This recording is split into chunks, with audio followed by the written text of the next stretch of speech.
Hutch is riding the bus back home when an SUV crashes on some road bumps right next to the bus. 5 drunk guys walk out of it and they start moving toward the bus. Hutch happens to be very angry that night and he thinks to himself that when God closes one door, he opens another. He hopes the door of the bus will open, while the bus driver feels sorry for these guys and lets them in. These drunk guys immediately start causing trouble as they start messing with another passenger who is reading a book. This passenger tries to do something about it, but then takes a look at Hutch and probably thinks that he will not have enough assistance if he goes against them. Hutch jumps out of his seat and walks toward the bus driver. He takes the bus keys from her hands and locks her outside the bus. Then, he shows his gun, but he empties it. Hutch warns the drunk guys that he is going to beat them up for good.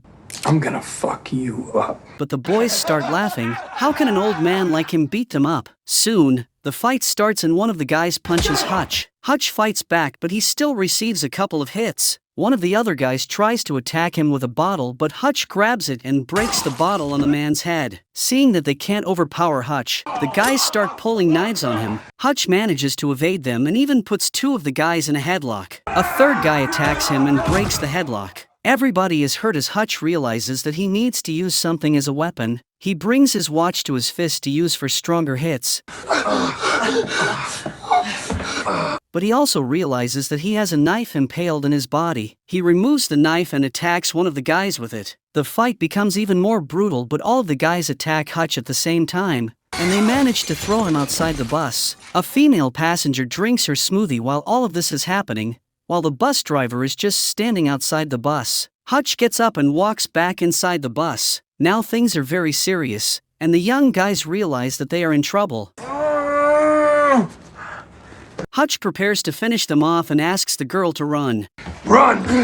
After she is gone, Hutch takes care of them one by one. The last of them grabs Hutch's gun and starts loading. Hutch breaks a pipe from the bus and uses it to get the gun out of this guy's hands. Then, he hits him with the pipe, but one of the hits finds the man's throat. The guy is struggling to breathe, but Hutch knows what to do. He grabs the straw from the girl's smoothie, makes a small cut below the guy's throat, and then inserts the straw to allow him to breathe. After all of that, he steps out of the bus and apologizes to the bus driver for the mess. He offers her some money and walks away. But actually, who is this old guy? Hutch is a man who goes about a normal routine. He wakes up in the morning, goes to work, and then comes back home. Hey, buddy.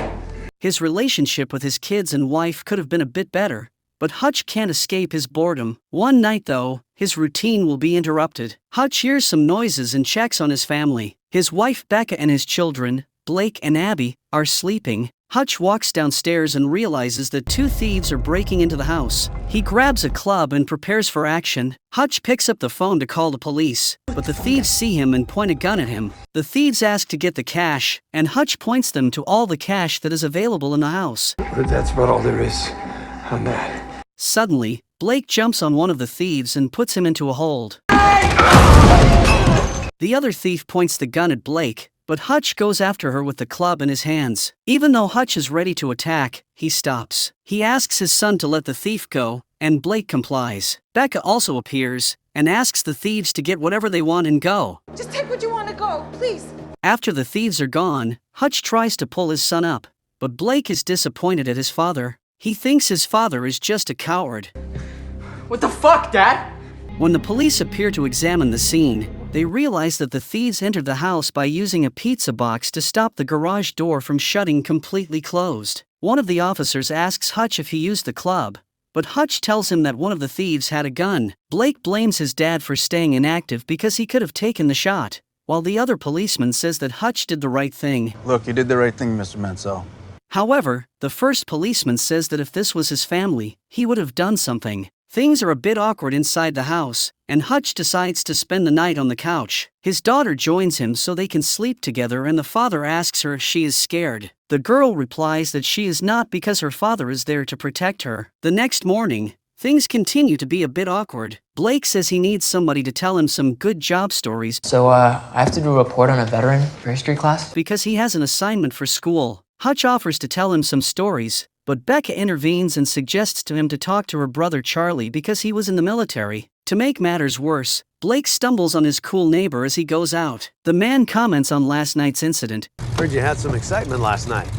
and says that he wishes some thieves had entered his house because he could use some extra action. As it appears, everybody seems to be cooler and stronger than Hutch. When he goes to work, Charlie approaches him and aims a gun at him. Becca's brother offers Hutch a gun, but the latter does not want to take it. Charlie tells him that nothing ends a person faster than a bullet in the brain, and forces Hutch to take the gun in order to keep the family safe. Next, Hutch is met by Eddie, his father-in-law. Eddie comments that Hutch did the best he could give and he is who he is. Then, he tells Hutch that he received his offer to buy this place but the money is not fair. Later, Hutch uses a device that looks like an old radio to talk to a man. The man asks him about last night and Hutch tells him the story. He explains that he did not attack the thieves because they looked desperate, and the gun they had was empty. The voice at the other end of the line tells him that he understands why Hutch did not act but also asks him not to do anything stupid. Then, Hutch pays his father a visit and prepares a meal for him. His father proclaims that Hutch does not look good,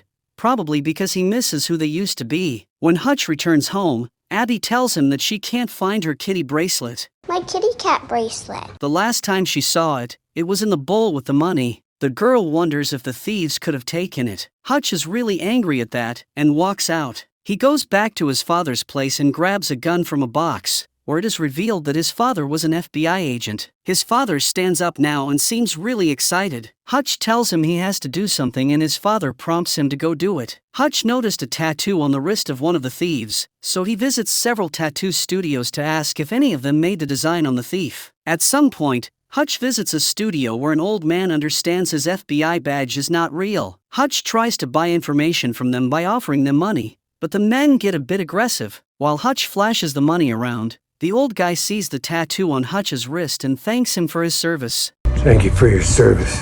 Then, he leaves the room and locks the door behind him.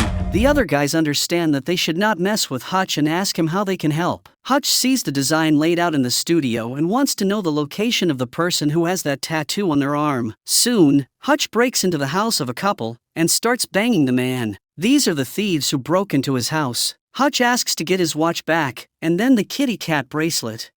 The kitty cat bracelet. The thieves don't know anything about the bracelet, so Hutch gets angry. While he threatens to shoot the couple, he hears a baby crying and proceeds to check it out. The couple has a baby tubed into an oxygen tank support, so Hutch feels sorry about it and just walks away. When he goes outside, he starts punching a wall in anger. After this incident, the story circles back to the bus fight. Now it is revealed why Hutch was so angry. Right after that incident, Hutch returns home and finds his wife having a beer. Becca sees that he is hurt, and Hutch tells her that he had a rough day. Becca takes care of his wounds and their dialogue reveals that she knows about his past. Hutch used to be in a special military unit which worked on unique missions, such as making people completely disappear never to be found. While she takes care of his wounds, Hutch tells her that he has missed her. I miss you.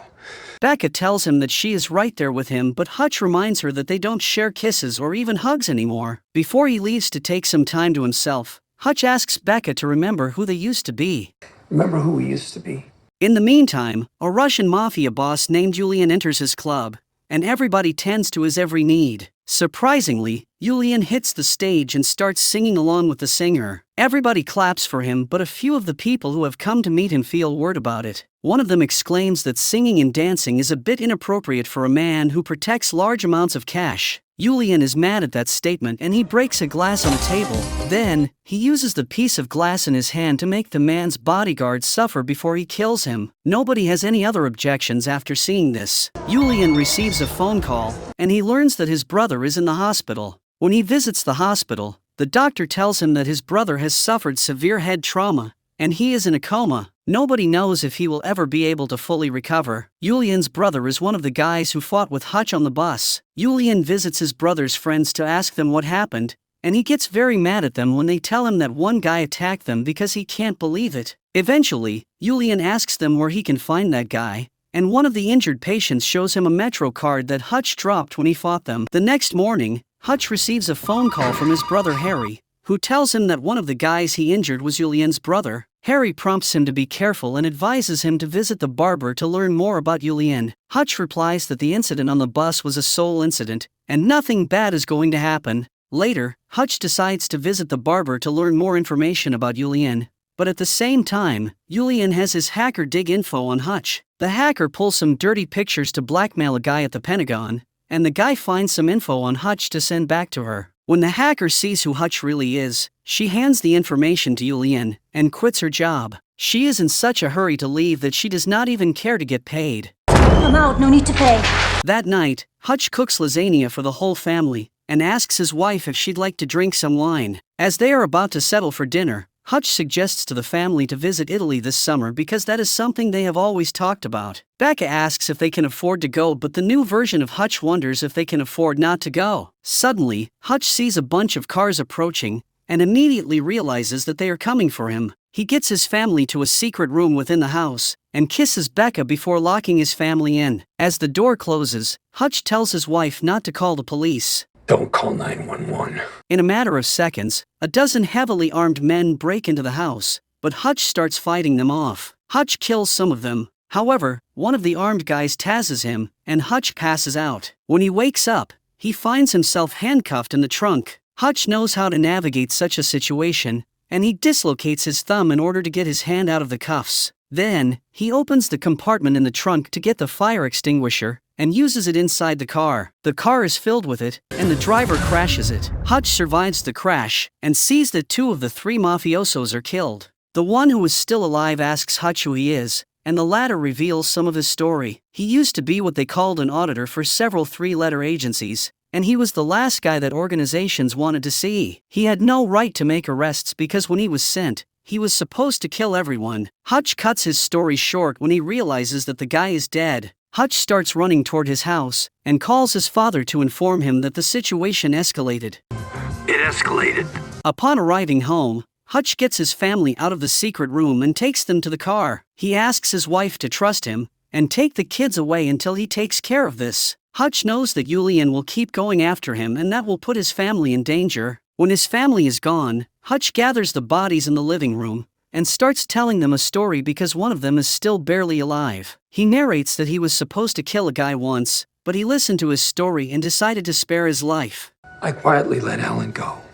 The man turned his life around and formed a happy family. Hutch got jealous of him and wanted the same thing, so he told his bosses that he wanted to quit. Nobody believed that he could do it, but he did it. He left his old life behind, but now he is missing it and he will use this opportunity for some action. Finally, the guy dies, and Hutch announces that he is going to burn them at 1,500 degrees Celsius. Bone burns to ash at 1,500 degrees. Which will make their bones melt and nobody will find any trace of them. In the meantime, 2 guys sent by Julian find Hutch's father in the nursing home, but the old man knows how to handle himself. He grabs one of the guns and uses one of his fingers to jam the safety. Then, he pulls out a shotgun and kills both of them. Meanwhile, Hutch visits his workplace and brings as many golden plates as he can carry to ask his father-in-law again to buy the place. The old man likes his offer and sells him the place even though his son does not agree with that decision. The next morning, the employees arrive at the company, but Hutch has locked all doors, informing everyone that the building is experiencing some issues with its electricity. However, the truth is that Hutch is preparing for war. He begins his plan by burning everything Julian possesses, which is a few millions of dollars and some expensive pieces of art. Then, he visits Julian's club to have a private talk with him. In order to make sure that they are going to speak one-on-one, he has a bomb connected to his finger. Hutch tells Julian that they have 2 options available. One option would be to go to war, while the other option would be to start rebuilding. Julian still has lots of money to live a comfortable life, and Hutch asks him to start over in a new place away from him. Hutch walks outside the club and reaches his car, hoping that Julian will pick the second option. However, Julian rushes out of the club with his men and orders them to follow Hutch. Hutch arrives at his company first, but the Mafia guys are right after him. When the bullets start flying, Hutch is injured, but his brother appears out of nowhere and takes some of the bad guys out using a sniper rifle. Because I wouldn't come save your white ass! In addition, his father provides cover for him so he can get inside the building. The bad guys follow them inside, but they have no idea that Hutch has turned his company into a death trap. Bodies drop here and there, some of them being killed by Hutch and his family, and some others getting caught in the deadly traps. Hutch has used every material within the company as a weapon. At some point, He even uses some metal pipes to impale his enemies. Whatever the case, it is apparent that Hutch and his family have missed this kind of action. Most of Julian's men are killed, but the boss himself still has some fight left in him. Julian injures Harry, while Hutch and his father are out of bullets. The Russian Mafia boss believes that he has them cornered, but Hutch has a different opinion. He sticks an explosive device in the front end of a shield, and uses it to protect himself from Julian's bullets while he runs toward him. The bomb goes off, and Julian is killed, while the shield protects Hutch. Finally, Harry and the father leave, while Hutch also finds a cat, something he had promised his daughter to do. 3 months later, Hutch and Becca are looking to buy a new house. The real estate agent receives a phone call, but the call is actually for Hutch. When the man hangs up, he asks the real estate agent if this house has a basement. A basement.